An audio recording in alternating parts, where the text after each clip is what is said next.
Bem-vindos ao Pode Sim, eu sou o Carlos Luiz. Oi, gente, eu sou a Vitória. Hoje nós vamos falar um pouco mais sobre o livro A Grande Espera. Em particular, vamos falar do encontro e da relação de Lisandro e Marcos. Vamos começar a partir do momento do encontro desses dois grandes espíritos. Como a gente já falou no episódio anterior, contamos um pouco da história do Marcos. Agora a gente vai pegar o ponto do encontro, quando Marcos deixa a Chácara das Flores, do Félix e da Júlia, e vai conhecer Lisandro, que morava próximo da Seita Essênia, uma casa que se situava entre o Mar Morto e o deserto. Nesse momento, se aproximam da casa, vai uma pequena excursão, a Júlia, o Félix, a Ruth, a Mira e o Marcos. E aí é interessante que o próprio autor conta que quando Júlia aponta de longe a casa do Lisandro, o coração de Marcos, sem saber porquê, já se emociona. E aí eles chegam na casa do Lisandro, descem lá do transporte, da carruagem, a Júlia cumprimenta o Lisandro. Apresentar a Ruth, apresentar a Mira. Isso, e aí eles... Como iguais. O Lisandro já fica satisfeito, porque elas eram escravas romanas. Então, o Lisandro, como observa que a Júlia está tratando a Mira e a Ruth como iguais, ele fica feliz. Não comenta nada, mas observa com felicidade. Exato. Mas o curioso não é isso. O curioso é o comportamento do Marcos. Não esqueçamos que Marcos, nessa época, tem 8 anos de idade. Lisandro já é um ancião, talvez por volta dos 70, alguma coisa do tipo. Como é que o Marcos se sente? Marcos ficara para trás, quase anulado por inexplicável sentimento de inferioridade. Sentia-se constrangido diante daquele velho que mais parecia um grande deus dos que o genitor lhe falava sempre. Ele fica assim... Vê aquela figura deslumbrante, diz, deve ser um deus daqueles que meu pai falava. Se sente minúsculo, Acho que é um deus ali. E o que é que o Lisandro faz? Lisandro olha para ele e fala assim: e tu, meu menino, por que não te aproximas? Tenho pressa de apertar-te nos braços e acalmar-te o coração. Quer dizer, o Lisandro percebe que ele está ansioso, Exato. Ele chama e diz: tenho pressa de lhe abraçar. Eu estava ali esperando faz muito tempo e, assim, ele... demonstra como se já conhecesse ele, se fosse uma visita, a gente já se viu tantas vezes, eu estou esperando há tanto tempo por essa sua outra visita. E o interessante é que há uma surpresa aí, porque para Marcos, para Ruth e para Mira, era uma visita, Só que, a convite de Lisandro, Marcos fica com ele. Diz que ele não foi lá senão por outra coisa. O Lisandro fala: você não veio aqui senão por outra coisa. Mas para ficar aqui comigo. Ele aceita ou não o convite? Aceita. A Ruth e a Mira ficam meio perdidas ali, sem saber muito o que fazer. E o Lisandro conversa com elas, Marcos vai conversar com elas, pede-lhe a permissão. Um entusiasmo gigantesco. Gigantesco, doido para ficar naturalmente, com um queridíssimo amigo, com certeza, de muitos milênios. E elas consentem. E aí ele fica lá. Quanto tempo Marcos... Não vamos falar agora quanto tempo não, Vamos primeiro falar o que aconteceu? Melhor falar o que aconteceu, Vamos falar o que aconteceu. Então, a excursão volta, Volta Ruth, Mira, Félix e a Júlia. E o Marcos fica, E aí a Júlia vai explicar que o Lisandro já sabia da chegada do Marcos antes do Marcos chegar até na chácara deles. Sim. O Lisandro já tinha avisado tudo isso. Já tinha avisado a eles também. E aí quando o Marcos chega lá, estava sabendo. E não por acaso o Josafá também encontrou eles no caminho, Porque o Josafá comunicava-se telepaticamente com o Lisandro. Então o Lisandro deve ter dito: olha, vá lá, acompanhe, proteja na hora certa. Sim. Esse menino tem que vir para cá, porque ele tem uma missão a cumprir junto a nós. E aí eles ficam, Marcos fica na casa de Lisandro. E a Júlia disse que só estava esperando ele pedir. Que o Lisandro falou, ele mesmo vai dar sinal, vai se interessar. Então ela Sim, isso, pedir para visitá-lo. E ele Quando eles citam Marcos, será que eu posso ver ele? Porque eles falam bastante. Falam naturalmente. Lisandro, né? Interessante isso, não tinha lembrado, é verdade. Quer dizer, o pedido de ver Lisandro foi o do próprio Marcos, né? Sim. E o Lisandro já tinha avisado, né? Olha, não se preocupe, não empurre ele para cá. Ele vai. Na hora certa ele pede, exato, né? Exato. Que legal. E aí ele fica lá, e é bonito isso, a gente vê que é uma coisa que a gente não tem mais no movimento espírita. O movimento espírita é incapaz, salvo, graças a Deus, pouquíssimas exceções de fazer isso. De ter um convívio tão bonito. Porque aí nós vemos um convívio de um ancião, de uma criança de 8 anos de idade. E eles conversam como verdadeiros amigos. Sim. Um exemplo mais forte talvez seja quase impossível. Quer dizer, porque aí nós não estamos falando só de um ancião. Nós estamos falando de um ancião profundamente sábio e evoluído. Sim. Né? Então, é um espírito, é o chefe da seita dos essênios. A gente vai ver o grau de evolução dele, né, daqui para frente, quando a gente começar a ver o que ele é capaz de fazer. É um espírito que já sabia da vinda do Cristo. Antes do Cristo reencarnar, ele já sabia que o Cristo viria. E já organizava toda a seita para acolher o Cristo. Sim. E depois a gente vai ver nos próximos episódios o encontro dele com Cristo, né? O carinho e etc, etc. Então, esse espírito é capaz, por conta de toda a sua sabedoria, de conviver com um menino de 8 anos e ter uma amizade verdadeira. Sim. O que a gente sabe, e das poucas coisas que a gente pode citar, que Lisandro ensina para o Marcos. Ele explica sobre a seita essênica. Sim. Ele explica sobre o que ele aprendeu em relação a Deus. Fala Deus, né? Deus, exatamente. Deus, exato. Fala que Deus é observando a natureza, ele vai contando nos exemplos e é muito bonito. Ele fala também que Deus é único. Marcos, ele foi educado no politeísmo, né? De vários deuses. E Marcos vê toda aquela explicação e entende profundamente, porque eu acho que ele já estava preparado para tudo aquilo de alguma forma. E é interessante que Eurípides, né, Marcos 2000 anos depois, vai ter como um tema central da sua vida, o que ele mais gostava de falar, de ler, de refletir, era sobre Deus. Interessante ele colocar isso no livro, quer dizer, como foi fácil e ficou claro para ele entender que Deus é único, né? Até por conta de existir uma harmonia no universo. Quer dizer, tem que ser um poder único para dar unidade a tudo. Sim. Só que, depois desses dias de trabalho, é importante dizer isso, eles trabalhavam ao longo do dia. E à tarde você sentar para conversar. Conversar sobre, né, sobre Deus, sobre os ensinamentos essênicos e etc. Depois de um período de 10 dias desse convívio maravilhoso, o que é que o Lisandro diz para o Marco? Conte. Diz que ele tem que ir para a seita, que eles vão se separar. Isso. Mas ele fala que Marcos é obrigado a ir para a seita? Não. Ele diz que é a escolha dele, ó. O livre-arbítrio. Pois isso é que é bonito.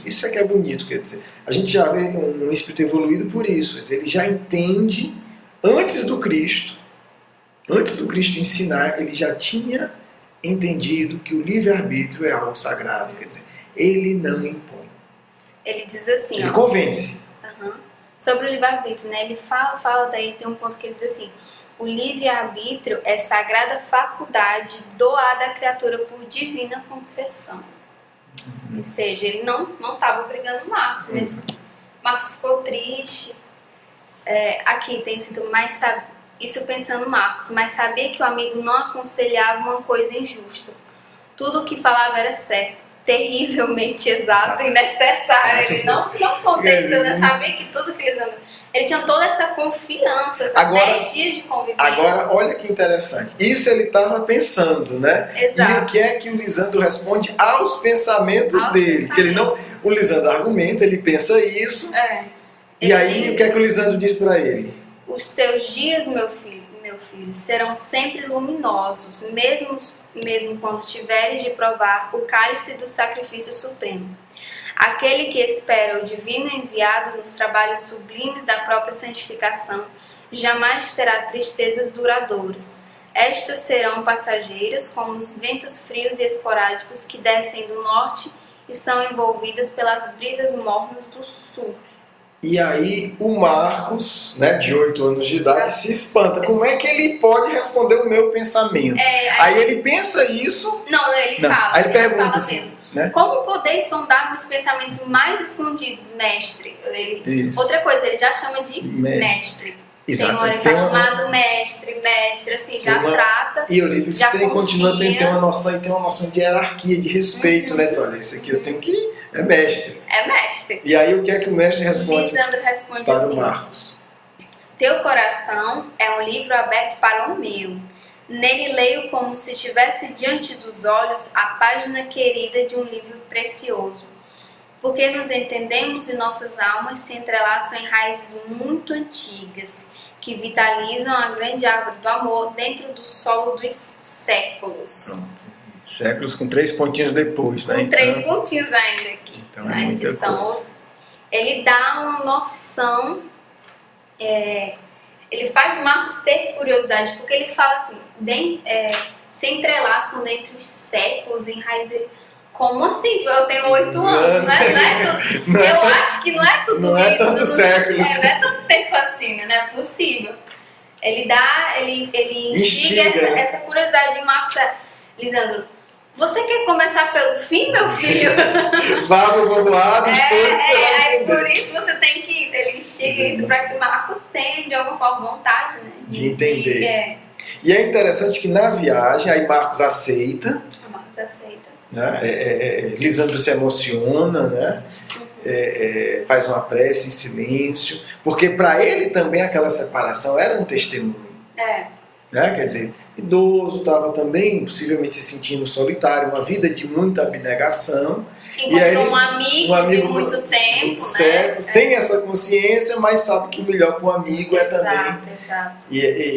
Mas enfim, aí Marcos, né, os dois passam por esse testemunho. E vão, né, Marcos decide ir, ele fica feliz. Sim. E vão. E aí é interessante que quando eles estão chegando próximo do povoado, em silêncio, o que é que o Lisandro fala para o Marcos? Marcos, meu filho, nossa viagem está chegando ao término. Põe cobro às batidas mal educadas de teu coração. Isso faz mal à saúde do corpo e desequilibra a mente. Ou seja, Lisandro era também médico, assim, médico. Lisandro percebeu que agora que ele estava empolgado demais e disse, olha, calma aí que isso não vai ser bom, né? E aí continua, né? Só que aí, ao ouvir isso, passa um tempinho e aí o Marcos agora tem outro pensamento. Ele começa a se dar conta que vai ficar longe de todo mundo, porque ele tinha já deixado o pai antes, tinha deixado Ruth e Mira. O irmão também. Ele não era uma pegada assim, mas... Tinha deixado, o Ruth e Mira, né, há 10 dias atrás, mas como ele estava com o Lisandro, ele estava se sentindo bem. Enquanto, né? Só que agora ele se deu conta, né? Meu Deus, já deixei meu pai, já deixei meu irmão, já deixei a Ruth e a Mira, que eram minhas mães, e o Lisandro, que é o meu grande amigo aqui, também estou deixando. Então ele começou, o coração dele, né, começou a ficar triste, doloroso. E aí o Lisandro mais uma vez disse: Responde. Muitos corações chegados ao teu esperam-te aqui, meu filho. Marcos sorri francamente. Na verdade, era perigoso pensar junto de Lisandro. Quer dizer, se deu conta que ele mudava o pensamento, mudava a batida do coração, o Lisandro já sabia o que estava acontecendo. De outro jeito aí, tá? Então, é perigoso pensar perto de Lisandro, né? Segundo o nosso amigo Marcos. E aí ele vai conhecer a vida dos essênios, né? Vamos deixar para o nosso próximo episódio essas reflexões. Acho que não pode sim. Né? Próximo, né, episódio do Pode Sim, onde a gente vai falar um pouco da chegada de Marcos no povoado essênio. Da recepção, de tudo que aconteceu depois também. Exatamente. Do dia a dia deles, do que Lisandro veio a falar depois, né? Tudo mais. Exatamente. Deste programa, para mim, ficou uma reflexão, né, interessante no sentido da relação de Bezerra de Menezes com Eurípides Barçanufo, né? A gente já temos informação sobre a relação deles na encarnação atual do Eurípides, né? Bezerra extremamente próximo. Sim. Mas é interessante ver que 2000 anos atrás, antes, né, da vinda do Cristo ao mundo, ou exatamente no período da vinda do Cristo ao mundo, eles já são profundamente amigos. E aí a gente vê que as verdadeiras amizades se constroem, né, ao longo dos séculos e dos milênios. Eu acho que é uma reflexão importante, para que a gente veja que a construção espiritual de conquistas íntimas, de amizades verdadeiras, é um projeto milenar, no mínimo de muitos séculos, né? Não é uma coisa improvisada. E não por acaso, a gente vai ter essa reflexão mais na frente, os dois são os espíritos líderes do movimento espírita. Quer dizer, é muito bonito ver isso. Eles vêm preparar para recepcionar o Cristo. E quando a gente lê, talvez seja o capítulo psicografado mais emocionante para mim, né, da história do Espiritismo, quando a gente vê o discurso do Cristo, né, junto dos essênios, aí a gente entende, quer dizer, porque é que Lisandro e Marcos, né, Bezerra e Eurípides estão lá bem no começo do processo, e hoje são os dois espíritos líderes do movimento espírita. Quer dizer, porque é justamente a volta do Cristo. Né? A volta é o Consolador enviado pelo Cristo. Sim. E aí os dois estão exatamente no início, né, dessas duas etapas decisivas para a espiritualização da Terra. Isso que me chamou a atenção. E você, Vitória? Me chamou a atenção, eu acho muito o respeito entre os dois. E mesmo quando a missão de Marcos tem a ver com a seita essênica, é o único lugar que ele tem que ir mesmo, que vai dar certo, Lisandro fala para ele, mas diz, eu não vou lhe forçar nada. E Lisandro era bem mais superior que Marcos. Marcos também já é um espírito evoluído. Ele sendo muito mais superior. E sem falar da idade, né? Quer dizer, ele tem 70 anos ou tem 8, né? Então... Sim, toda essa questão, mesmo assim, ele diz, você só vai se você quer. E é muito bonito. A amizade deles chega, assim, não é uma coisa de amizade uma relação de imposição, de submissão, só porque um é evoluído, outro não. Não tão evoluído, né? Porque também era evoluído. Sim. E mesmo assim tem todo esse respeito. As conversas deles não são, meu filho, esse passarinho, ele é tão bonitinho, né? Não. Ele fala, Deus criou o passarinho por isso, por aquilo, e a gente também tem que respeitar. Ele fala com uma profundidade grande. E Marcos entende tudo isso e respeita. Muitas vezes ele pensa, mas por que será? Mas ele nem fala assim, porque ele sabe que Lisandro fala coisas muito bonitas. Ele respeita de um modo que eu achei muito bonito mesmo. Não só entre Marcos e Lisandro, mas em geral entre os essênios. Sim, exatamente. São princípios dos essênios, né? E ele já tem chance de chegar na seita. Exato. Né? Da obediência lúcida, né? É como ele diz, os argumentos deles são terríveis, mas são inquestionáveis. Então quer dizer, é desagradável. Terrivelmente exato. Terrivelmente exato. Então não dá para escapar. Agora, essa parte é legal. Agora, a parte mais engraçada que eu achei foi... É perigoso pensar perto de Lisandro. É perigoso, porque ele está vendo tudo, né? E eu achei muito, muito bonito isso tem também. Tem sempre um Lisandro do nosso lado, pode ter certeza. Ele tá vendo. Cuidado. Ok, gente. Boa semana para vocês. Vamos para a nossa segunda parte. Espero que vocês tenham gostado. Um grande abraço. Me despeço.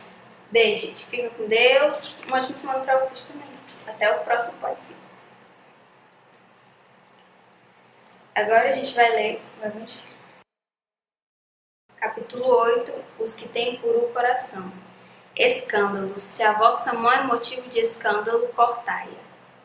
Se algum escandalizar a um destes pequenos que creem em mim, melhor fora que lhe atassem ao pescoço uma dessas mós que um asno faz girar e que o lançassem no fundo do mar.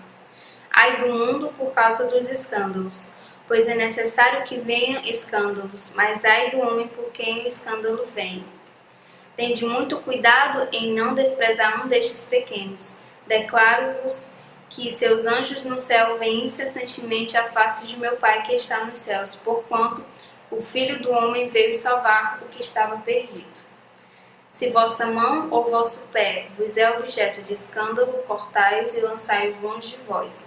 Melhor será para vós que entreis na vida tendo só um pé ou uma só mão, do que terdes 2 e seres lançados no fogo eterno.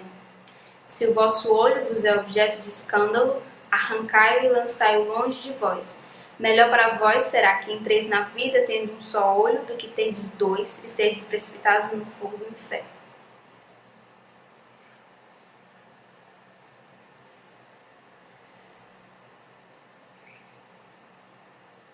Pai amado, pedimos o teu amparo e a tua misericórdia, que possam os nossos amigos nos ajudar neste momento, nos inspirar, para que todos recebamos a divina mensagem, teu divino amor. Amém. Paz do Cristo em vossos corações. É preciso refletir em profundidade sobre a necessidade da autopurificação, da limpeza interior, da elevação dos sentimentos, para que se possa sentir em profundidade o amor de Deus, para que se possa compreender os motivos mais profundos que movem as forças da natureza. Assim fizeram os essênios, espíritos dispostos a tudo renunciar, às satisfações mórbidas da carne, à vaidade, à cobiça e à luxúria, para que estivessem preparados para servir a grande causa do bem. A solidão é a companheira tantas vezes necessária para que possamos esvaziar nossas mentes e sentimentos de seus elementos mais grosseiros e perniciosos. O testemunho não de um dia, não de uma hora, mas de uma existência, deverá ser a meta para todos aqueles que desejam vincular-se em profundidade à causa do Cristo. Nova geração, entendei, bravos e nobres amigos, indispensável é que vos afasteis da vulgaridade sórdida do mundo, para que as vossas mentes se iluminem e possais servir a causa que merece dedicação plena. Marcos, amigo querido, é o exemplo de um menino de 8 anos de idade que não esqueceu a sua origem divina, de uma criança que ama a Deus, ao próximo e a si mesmo, pois se proporcionou tudo o que há de melhor para que pudesse crescer em virtude, amor e sabedoria. Jovens espíritas, não aceitai em vossos corações as ilusões que usurpam as oportunidades de crescimento espiritual. Meditação lúcida, vivência mediúnica séria, estudo aplicado, é a proposta que o Cristo traz para cada um de vós. Como os essênios, é necessário preparar-se para servir a causa do Mestre. Não será com atividades fúteis, conversas inferiores, brigas infantis, que preparareis vosso íntimo para a prática elevada da verdadeira caridade.